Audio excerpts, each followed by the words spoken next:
What is going on, football fans? Back at it with another New York Giants video. Been kind of slow lately with the New York Giants videos. I'm not trying to force feed you guys content, and really, I don't think there's been much relevant to talk about. I'm going to have a lot more Giants videos up as training camp gets nearer. Training camp is going to be in late July. There's going to be full capacity NFL stadiums. I can't wait to attend some Giants games, and I'll be at training camp as well, and OTAs are underway for the New York Giants, and I think it was reported yesterday that 75 New York Giants were in attendance, so that's great to hear.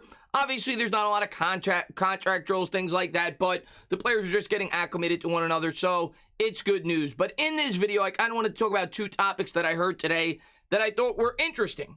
One involving a former head coach of the New York Giants in Ben Mcadoo. The other involving some news that's come out on the 2022 salary cap in the NFL and how that may potentially impact the New York Giants. Of course, we all know that this year the New York Giants spent like a bunch of crazy lunatics to try to help this team out as much as they possibly can, being that Daniel Jones was entering the third year of his rookie contract, and we all know you're going to have to pay Jones if he's going to be a part of the future long term, which hopefully we get that answer this year.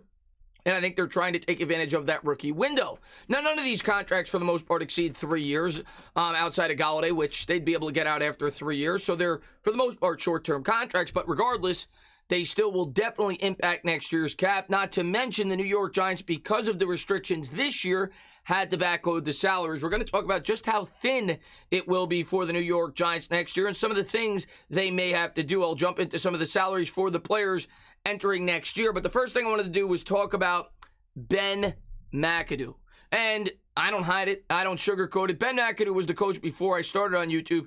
I couldn't stand Ben Mcadoo with the New York Giants as a head coach. Well, now he's going to be part of the coaching staff for one of our biggest rivals, the Dallas Cowboys. This according to Mike Garofalo. The Cowboys have hired Giants head coach Ben Mcadoo as a consultant. Sources say once a Packers quarterback coach under Mike McCarthy, now back with him in Dallas. And of course, that's where Mcadoo got his start. Became the OC, then got the job with the New York Giants for about, I think it was 2 years as our offensive coordinator, and he actually did a good job. I'm not going to hate on him for that. Eli Manning had one of his best statistical seasons of his career under the Mcadoo offense. Now, a lot of that, of course, had to do with Odell Beckham. And, of course, it adds a little bit more fuel to the fire. I think most Giant fans are not really enamored with Ben Mcadoo, with the way that he handled the Eli Manning situation, the way the team quit on him. But just because you're a poor head coach doesn't necessarily mean that you're going to be a poor coordinator. You know, we've seen several people like that. Pat Shermer was a good coordinator, horrible head coach. Ben Mcadoo was a good coordinator, was a horrible head coach. But what does this mean for the Cowboys offense? Well, I thought the Cowboys offense going into this year was very pass heavy. Obviously, with Dak going down that change, I think that should only amplify it by bringing in Mcadoo. We all know that Mcadoo's strategy, and he was under McCarthy, is to throw a lot and to throw short, quick passes. Get the ball out as fast as you possibly can, and I would expect him to bring that over to the Dallas Cowboys with Mike McCarthy.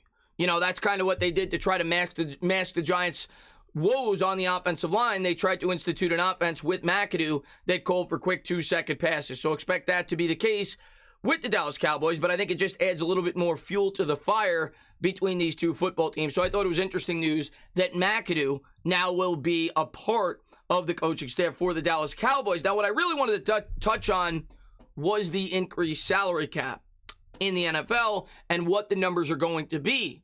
This coming out from Tom Pelissero, and of course, this is a disadvantage for every team, but the Giants, we all know, were more aggressive than a lot of other teams, backloading some of their salary, which will definitely prevent them from being ultra aggressive in next year's free agency period, which, if you're being realistic, I think we all needed to realize that that was going to be the case.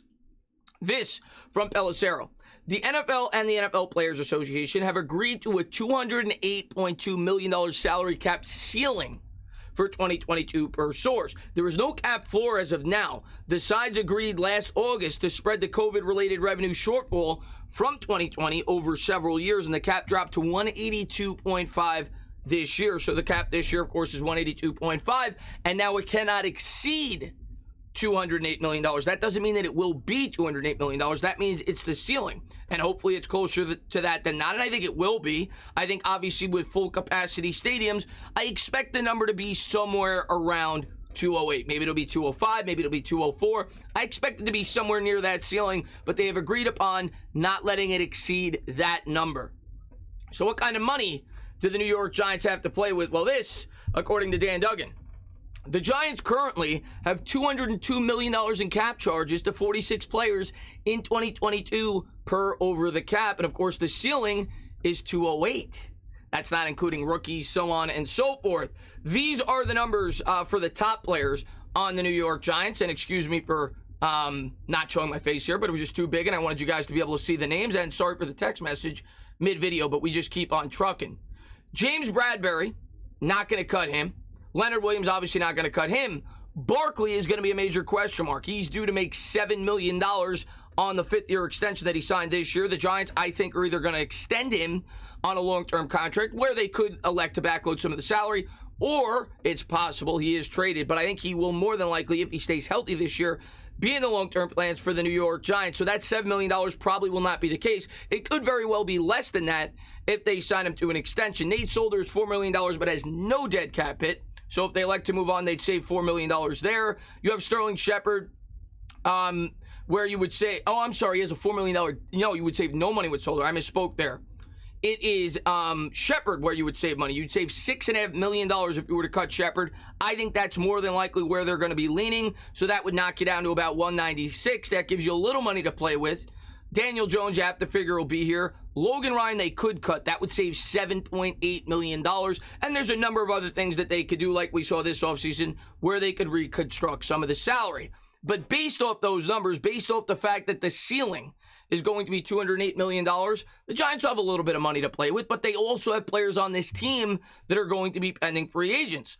You know, obviously guys like Evan Ingram, guys like Will Hernandez, guys like Jabril Peppers, and the Giants will have to make massive decisions on all of those players, along with guys like B.J. Hill. So there's only so much money that they'll have to play with. I think in the end, the Giants will find a way to get it to work. And yes, next year, because of what they did, they're going to have to be conservative. But when you're aggressive in an offseason, that's the way it is. The next year, you can't go out there and expect them to spend like crazed dogs.